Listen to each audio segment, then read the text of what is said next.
Steve, thank you so much for joining us. Pleasure. So tell us what market trends you're seeing at the moment.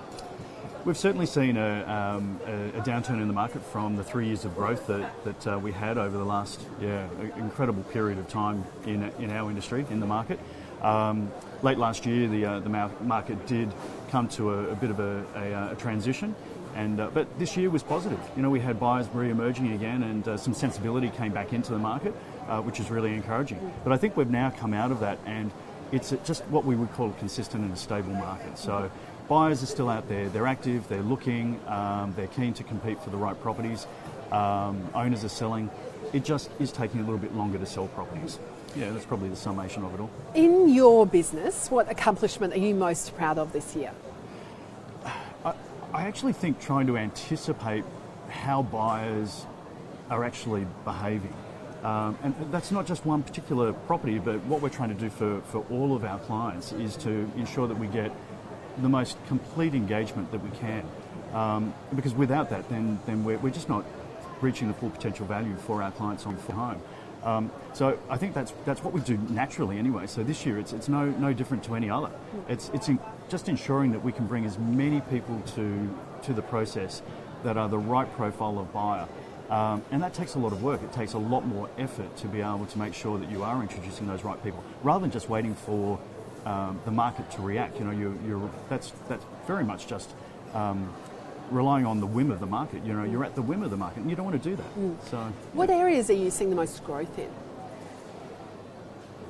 It's an interesting question, because in the current market, there are some properties that are performing exceedingly well, and they are still growing. So in our area on the Northern Beaches, and I think this is consistent, it's not whether it's Manly or further up the beaches, if the property offers that right appeal, if it ticks those right boxes, then it will still really perform well, and that is growing. So homes that have the right layout, they have the right flow, they have the size that meets their family's needs, or if it's the position, if it's a combination of all of those things, that's what's really coming into the whole process for them in their decision criteria, and that is the growth. That is the growth that we're seeing. What has been your most memorable listing? Wow, it's a tough question. We've had a lot over many years. Do you know what? I wouldn't say that it's the most magnificent home, the easiest to sell. You know, yes, on Saturday we had in these not so straightforward conditions in the market, we had an incredible auction with 8 registered bidders, and we exceeded our reserve by $200,000. You know, you could say that's one of the most memorable listings. It's not. It's actually probably the toughest listings that you still achieve a great outcome, and it's the ones that you want to make sure that you can really bring to bear when you have difficulties, that you are reaching that full potential value. So yeah, I can't give you certain examples, but they are the memorable ones for us, because they are hard work, and they are the ones that I know that we very much bring that incredible value to our clients, and they are very thankful for that. That's a great answer. What are vendors looking for, do you think, when they're selecting an agent? Another very difficult question. Most vendors don't even know. You know, some do, and we always ask that question. You know, what is most important to you in your criteria for how you're going to choose your agent? And most of them are cost-based. And most of them can be distracted by the price that an agent might tell them. For us, what we try to point out to them, it's the value that we're going to bring, as we've been talking about already. The value that is more than just the market reacting to good marketing. And that's I think it's so many things that come to bear all together that contribute to that, what that value is.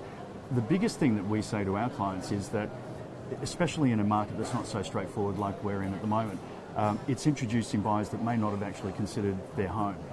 It wasn't on their radar. It wasn't something that they were even considering at all. And we introduced them to that. So that's that very proactive nature that again can take a property to its very full potential. One of the things that people say to us is that a property is only worth what someone's willing to pay. And we don't believe that at all. Actually, a property's value is how we can influence it to a higher level, and that's what we do. What do you expect from your market over the next 6 months? Like I said, probably consistency. We're now back into a market that is a little bit more. It is a little bit more predictable. It is something that won't be straightforward.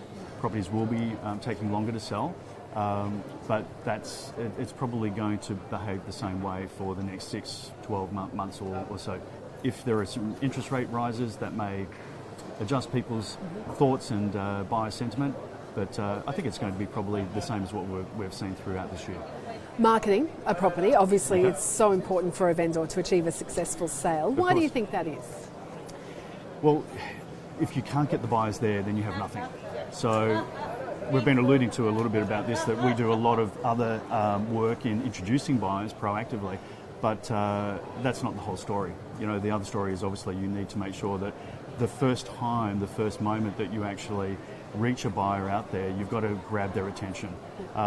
We changed our whole approach to marketing 3 years ago, where it's less cliched, it's less highly saturated photos, and something that buyers come to the property and they're disappointed because it's not what they saw in the marketing. We very much changed that approach so that it was real, it was more emotive. It's what we call emotive marketing.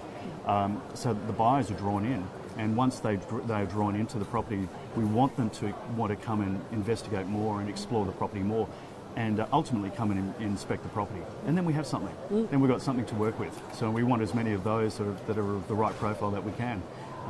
And that gives us that potential to be able to sell the property again to its full potential. Do you, looking at 46 of the top 50 advertisers in Australia use print advertising.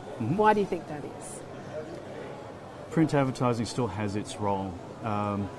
We use it, of course. We recommend that to our clients as well. It's one of the channels that buyers are still reliant on.